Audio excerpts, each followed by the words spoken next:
If you're planning a move to upgrade your lifestyle or get closer to the water, the gap between where you live now and where you want to be is shifting violently under your feet.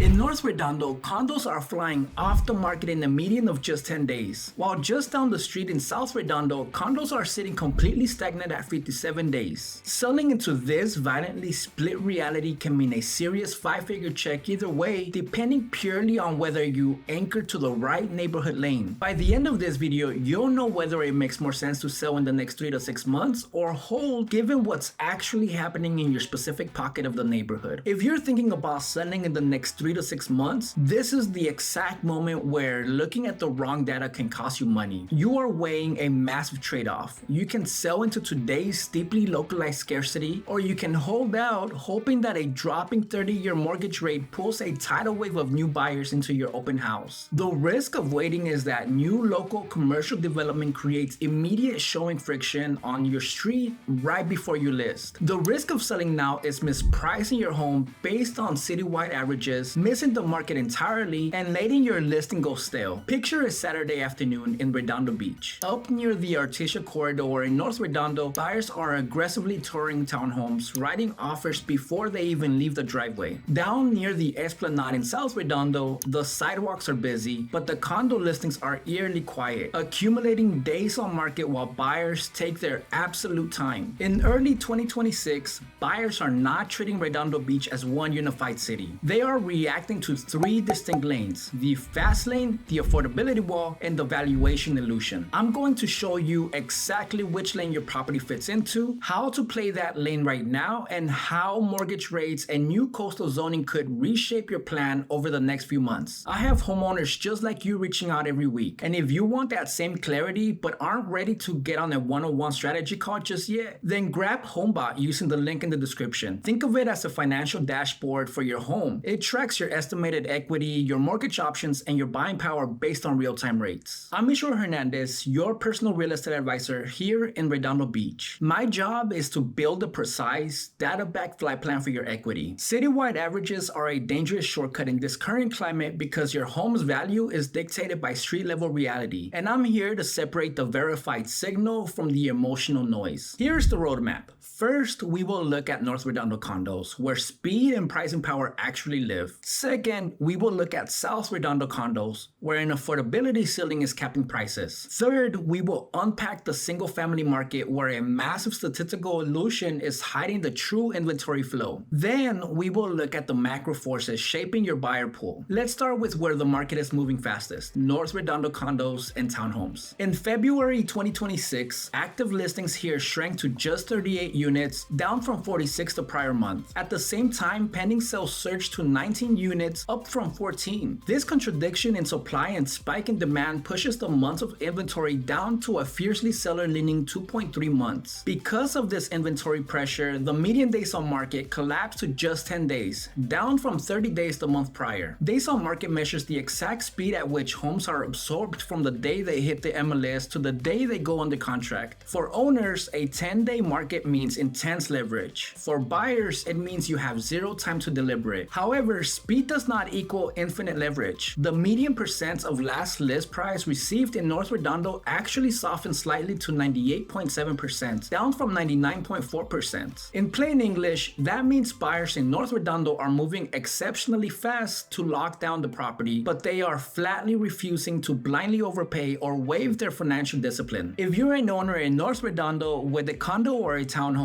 you might be wondering, if I list now, is it going to sell fast or am I going to sit in stress? With inventory at just 2.3 months and properties vanishing in 10 days, the data says you will sell fast, provided you respect the pricing ceiling. Buyers are closing at 98.7% of ask, which means they are highly decisive but still demanding a slight structural discount. If the market is behaving like a rapid absorption zone with strict price ceilings, then your safest posture is absolute pricing precision from day one. You really have two paths here. If you prioritize a clean exit posture, price your home exactly at the recent comparables. The market will reward you with a 10-day escrow and minimal life disruption. If your goal is to maximize every dollar, you can push your asking price slightly, but your trade-off is risking that 10-day frenzy. Buyers here are fast, but they are educated and they will ignore an overpriced unit. If you want to thread that needle between maximizing your net proceeds and capturing this 10-day sprint window, condo? Schedule a specific pricing strategy session with me using the link below. If you're buying a condo in North Redondo, you might be wondering, how fast do I need to move to avoid missing the good homes in this lane? With homes going pending in 10 days, your posture must be decisive and highly prepared. You do not have the luxury of sweeping negotiating power on pristine inventory here. Have your financing fully underwritten and be ready to optimize your offer terms. Now let's logically move to the South Redondo condo market, where we are seeing a massive affordability wall. Here, active listings have risen to 41 units. Pending sales have flatlined entirely at 8 units because new inventory is outpacing demand. Months of supply has loosened to 3.4 months. This inventory pressure has caused the median days on market to skyrocket to 57 days, up from 39 days just a month ago. And the ultimate proof of lost leverage, the median percent of last list price received has plunged to 96.5%, down from 100% in January. Said simply, buyers in South Redondo have hit a payment ceiling. They have options. They are taking nearly 2 months to make a decision, and they are successfully extracting heavy discounts from sellers who thought they could ride last year's coattails. If you're an owner of a condo in South Redondo, you might be wondering, am I at risk of overpricing and chasing the market with reductions? With homes sitting for 57 days and sellers taking a 3.5% haircut at the closing table, the answer is a definite yes. If the market is behaving with intense patience and buyers are successfully extracting discounts, then your safest posture is defensive, aggressive pricing right out of the gate. You really have 3 paths here. If you prioritize a clean exit posture, you must price below the active competition from the moment you list to avoid going stale. If your goal is to maximize every dollar, your trade-off is enduring a grueling 60-day process of relenting showings, carrying costs, and inevitable lowball offers. If selling is optional, however, a wait and monitor posture might be your best bet, holding off until the local inventory clears out. If you want to build a defensive pricing model that prevents your property from becoming a stale 60-day listing, schedule your personal strategy call using the link below. If you're buying a condo in South Redondo, you might be wondering, do I actually have negotiating power right now, or am I still in a seller-driven pocket? With 3.4 months of supply and sellers routinely accepting 96.5% of their ask, you possess immense negotiating power. Your posture should be patient and analytical. Now let's pivot to the single-family residential market across Redondo Beach, because there is a massive statistical illusion you need to understand regarding pricing and inventory flow. Citywide, the median single-family home price spiked from $1,650,000 to $2,050,000 month over month. But underneath that massive headline, the median price per square foot actually dropped from $1,013 down to $904. Price per square foot is the great equalizer. It removes the distortion of home size and tells us the raw baseline value the market is assigning to the property. For owners, it's the truest measure of value. For buyers, it's your defense against overpaying. Let's look at the actual inventory flow. Active listings jumped to 54 homes. Pending sales, our best indicator of real-time demand pulling future closings, plummeted from 17 units down to 11. Despite pending demand falling, we are still seeing transaction volume execute from previous months. Citywide closed sales for single-family homes rose from 11 to 16, pushing the total closed transaction sites from 22 to 32. In the condo market, closed sales jumped from 18 to 28, moved total transaction sites from 36 to 56. However, the pipeline of fresh supply is choking off. New listings entering the single-family market dropped sharply from 33 down to 21. When it comes to pricing power, the median percent of original price received for single-family homes is holding at 98.2%, while the median percent of last list price received sits at 99.1%. For condos, the gap is widening violently, with the median percent of original price received sinking to 97.4%. What that really means for you if you sell a single-family home is that your property did not suddenly appreciate by $400,000 in 30 days. That median price spike was a mixed effect illusion driven entirely by a microscopic sample size of just 6 ultra-luxury closings in South Redondo. The underlying reality is that demand is pausing, pending sales are falling, buyers are paying less per foot, and the fresh supply valve is turning off. If you're an owner of a single-family home in Redondo Beach, you might be wondering, how much pricing power do I really have right now? And what's the trade-off between speed and price? With active listings rising to 54 and pendings dropping to 11, demand is trailing supply. If the market is behaving cautiously and buyers are paying $109 less per square foot than last month, then your safest posture is capturing the remaining buyer urgency right now before the summer inventory rises. You really have two paths here. If you prioritize a clean exit posture, list immediately using precise within neighborhood comparables, totally ignoring that inflated $2 million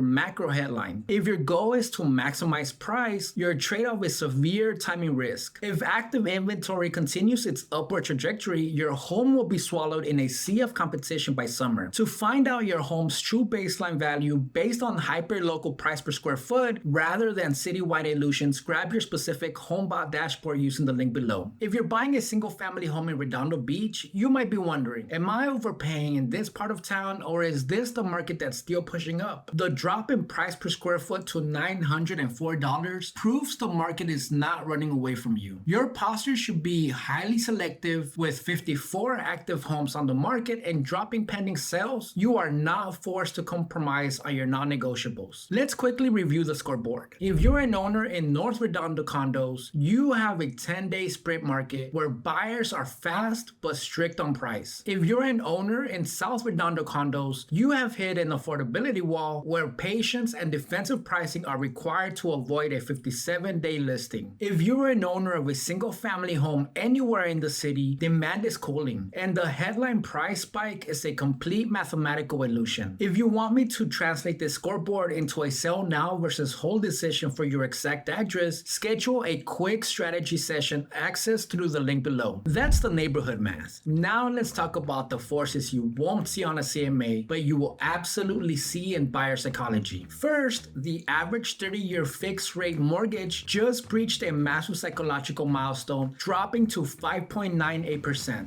Second, the Federal Reserve held the federal funds target range at 3.5 to 3.75%, but two committee members formally dissented, pushing for a rate cut. Third, the national labor market is showing stability job creation, adding 130,000 jobs, heavily concentrated in the recession-resistant healthcare sector. Locally, Torrance anchors this demand with over 7,800 healthcare jobs between Providence Health Systems and Torrance Memorial Hospital. This drop below 6% is a massive catalyst. For sellers, it thaws the lock-in effect, making it mathematically viable for you to give up your current low rate and move. For buyers, a sub 6% rate immediately alters your purchasing power and your monthly carrying costs. Because of this rate drop and steady wage growth, the Housing Affordability Index just hit 116.5, the highest level since March 2022. Nationally, this qualifies 5.5 million new households for a mortgage. Locally, it translates into a highly qualified but extremely stretched buyer pool. Buyers have more purchasing power, but in the premium coastal market, that power gets eaten up real quick. This means sellers listing in the next 3 to 6 months will face buyers who can technically afford the home, but will aggressively punish any property that requires heavy remodeling capital. You must present a turnkey asset. Quick question for you. Are you more likely to move in the next 3 months, or are you waiting for the end of the year? Drop your timeline in the comments and tell me which part of Redondo Beach you're in. Your answer matters because these next structural changes hit neighborhoods differently depending on where you are and when you plan to move. Let's restate the baseline. Redondo Beach is defined by extreme coastal scarcity, but local policy decisions can alter that scarcity, turning a trickle of density into a steady stream of new inventory and immediate street level friction. The biggest structural shift happening right now is at 401 South Pacific Coast Highway. The trigger. In February, the Redondo Beach City Council reversed an earlier denial and officially approved a highly contested 49-unit mixed-use development. This approval allows for a 4-story structure featuring 17,000 square feet of commercial space right on the coast. This physically lands in South Redondo. For homeowners nearby, this guarantees immediate construction noise and long-term traffic pattern shifts that buyers will absolutely notice and use as leverage when touring your property this year. Additionally, we are seeing major transit expansion with the Metro Board certifying the K-Line extension to Torrance down the Hawthorne Boulevard median, directly impacting long-term values in North Redondo. The central conflict of Redondo Beach in March 2026 is scarcity versus friction. We have constrained inventory inventory holding prices up, battling against buyer affordability limits, and neighborhood construction fatigue pulling urgency down. Doing nothing right now is still a decision, and it carries profound financial consequences for a seller in the next 3 to 6 months. The bottom line is that the homeowners who protect their equity this season will be the ones who ignore the Citywide illusions and price their homes for the exact speed of their specific property lane. So how do you play your cards in this market? If you're selling in the next 3 to 6 months, working with a strategic advisor means you avoid guessing on timing, you avoid on vanity pricing trap, and you avoid getting blindsided by larger economic shifts or local construction. What you gain is absolute clarity, a data-backed plan, and significantly less stress. To build an execution plan that is custom tailored to your property's specific lane, schedule a one-on-one strategy session using the link below or request your HomeBot dashboard via the link in the description. There is no pressure to list. The goal is to make sure future you is glad you handled it the way you did. Let's build a game plan for your equity. I'm Hernandez, and I'll see you in the next video.